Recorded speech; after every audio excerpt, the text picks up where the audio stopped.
y miembro de esta familia sin censura, porque si esta es una victoria, como la consideramos muchos, una victoria del pueblo, una gran derrota, una devastadora derrota para la oposición, ¿qué hubiera pasado si se hubieran tenido todas las casillas disponibles? Si se hubieran instalado como amerita en una elección federal, si se hubiera hecho la promoción que ameritaba por lo histórico, histórico admitido incluso por el consejero presidente del INE.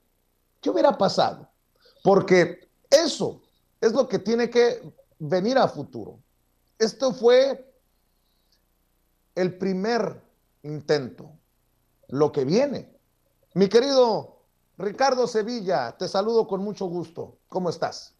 Querido Vicente, público memorioso, te saludo también con muchísimo gusto. Estoy muy bien, muy contento y tienes toda la razón. Yo también veo esto como una victoria y es el antecedente histórico de lo que vendrá después, de lo que vendrá en el futuro político de nuestra nación. Y no hay cómo negarlo. Más del 90% de los votantes en la consulta de revocación de mandato votaron a favor de que el presidente López Obrador continúe su gestión. Pero los conservadores chumelizados y brolizados no quieren entender que en una democracia la participación de la ciudadanía es precisamente el factor que materializa los cambios. A los voceros de la derecha que reciben pagos jugosos por desinformar y reducir todo a caricatura, no les interesa establecer puentes de comunicación entre los gobernantes y el pueblo. Ya lo hemos visto. De hecho, son contratados para llevar a cabo la espeluznante tarea de hacer justo lo contrario. Ya también lo vimos, incendiar esos puentes de diálogo. La derecha, que posee una naturaleza elitista, se ha negado sistemáticamente a que se establezca un diálogo entre gobernantes y ciudadanos para alcanzar objetivos comunes. No les interesa el pueblo y no quieren objetivos comunes. Solo con la participación del pueblo y la voluntad del diálogo, como ocurrió ayer, es como la democracia se puede tornar una realidad en el seno de nuestra sociedad. Y eso lo saben los voceros del corporativismo y sus empleados en el INE, que quisieron dinamitar en todo momento esta consulta ciudadana. Pero vayamos más a fondo, Vicente. En México se supone que deberíamos contar con un sistema electoral democrático, competitivo y plural, pero infelizmente no ha sido así. De Pepe Goldenberg a Luis Carlos Ugalde en el IFE y de María Marván Laborde a Lorenzo Córdoba, todos los consejeros han sido tendenciosos y han trabajado para el PRIAN. Sí, han trabajado para el PRIAN. Pero como dices, imaginemos lo que sería de nuestra democracia si tuviésemos un instituto electoral apegado genuinamente a sus objetivos democráticos. Desde hace mucho tiempo, otro gallo nos cantaría. Y es que el sistema no está nada mal. Si pensamos que está sustentado en el principio básico de una persona, un voto, si se pudiera ejercer a plenitud, permitiría que todas y todos tengamos la misma capacidad de incidencia frente a la política y de esa manera ejercer un control sobre lo que hace el Estado. Pero eso es justo lo que no quiere la derecha, acostumbrada históricamente a que sus alfiles detentaran un poder unívoco y elitista. Calderón, Fox, Cedillo, Peña Nieto, y estos personajes todavía están ahí pataleando, no quieren perder los privilegios que onanistamente se atribuyeron. En México, el PRIAN, de la mano de la élite, Vicente, se ha repartido el pastel en enormes y jugosas rebanadas, pero no olvidemos, público memorioso, que el concepto de élite tiene claras connotaciones de distanciamiento con el pueblo. La élite se ha caracterizado por esgrimir y defender gustos y preferencias que no son del pueblo, que no son de la masa, y de ahí que lleve implícita una dicotomía entre esa sofisticada minoría, pedorra le han dicho algunos, que privilegia la formación incluso educativa en el extranjero y las universidades privadas, y la gran masa que se forma en nuestro país y que recibe instrucción en las escuelas y universidades públicas.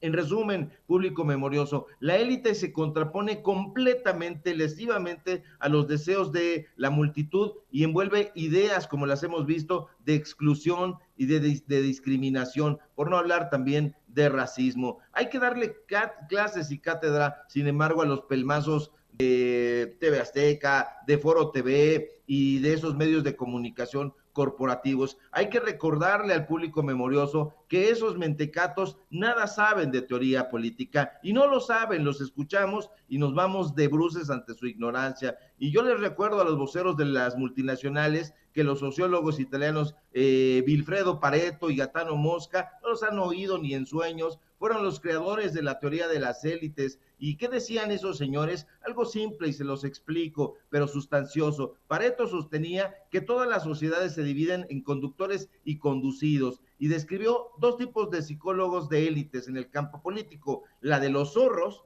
que prevalecen por las maquinaciones y la astucia, y la de los leones, que se imponen por la fuerza. Mosca, por su parte, afirmaba que en todas las sociedades, empezando por las más mediocremente desarrolladas y que han llegado apenas a los comienzos de la civilización, hasta las más cultas y fuertes, existen dos clases de personas, una clase que gobierna y otra que es gobernada, y concluye que las élites políticas se dividen en razón de ideologías que invocan factores de legitimación, como lo hemos visto. Se pueden distinguir dos, la aristocrático-autocrática y la supuesta democrática liberal. Pero eso en la realidad en México lo han tratado de impulsar personajes que ya no tienen voz y que ya no tienen seguidores. Ya ahora Enrique Krause, Héctor Aguilar Camín, que trataban de infundir estas ideas, ya nadie les hace caso. Hay que recordar que Wright Mills, el sociólogo estadounidense, al referirse en las élites del poder, diferenció tres sectores en las que ellas ocupan posiciones claves: la economía, el ejército y la política. Ahí habría que agregar a los intelectuales, y digámoslos con todas sus letras, la consulta de revocación de mandato ha sido todo un éxito, aunque esos intelectuales, aunque esos personajes chumelizados ya y borolizados digan lo contrario. Sacó Vicente a más de 16 millones de mexicanos y mexicanas a participar en un ejercicio prístino e inédito en nuestro país, y por otra parte hizo lo que ya vimos, exasperar a la élite, que pese a los millones que dilapidó en redes sociales y en pagarle a pasguatos que intentaron desestimar la consulta, no pudieron pasar por encima de la voluntad popular. Y es que lo que la gente ha expresado es claro, es nítido, es contundente, que López Obrador se quede, que no ha perdido la confianza en la gente, es decir, les ha propinado lo que veníamos diciendo desde hace semanas, desde hace meses atrás, una tunda proverbial. Imaginen, público memorioso, qué democracia nos espera cuando democraticemos realmente al INE. Y también hay que decirlo, porque no se ha hablado de ellos, a los organismos públicos locales electorales, que también tienen un gran papel y que no han cumplido cabalmente en las entidades federales. Vamos, conservadores, hagamos juntos la democracia, participando, y como dice el presidente López Obrador, la participación debe ocurrir en cualquier circunstancia, no solo cuando pueden aumentar sus privilegios, que es lo que quieren. Dejen atrás esa vieja y apolillada tradición golpista, señores, señoras. En la recién nacida y sonriente democracia mexicana, el pueblo le ha dado un batazo en la nariz a la oposición conservadora, a la oposición pedorra. Ha sido absolutamente un éxito, querido Vicente, y eso no lo pueden tapar con un dedo. Ahí el sol de la democracia está brillando. Es un ejercicio, insisto, inédito, histórico y prístino. Es el primero que se lleva a cabo en toda la historia de nuestro país, y han salido a votar a favor 15 millones y en general más de 17 millones de personas. Entonces, ¿dónde está el fracaso? Por favor, no existe en ningún lado. Así es, y me llama mucho la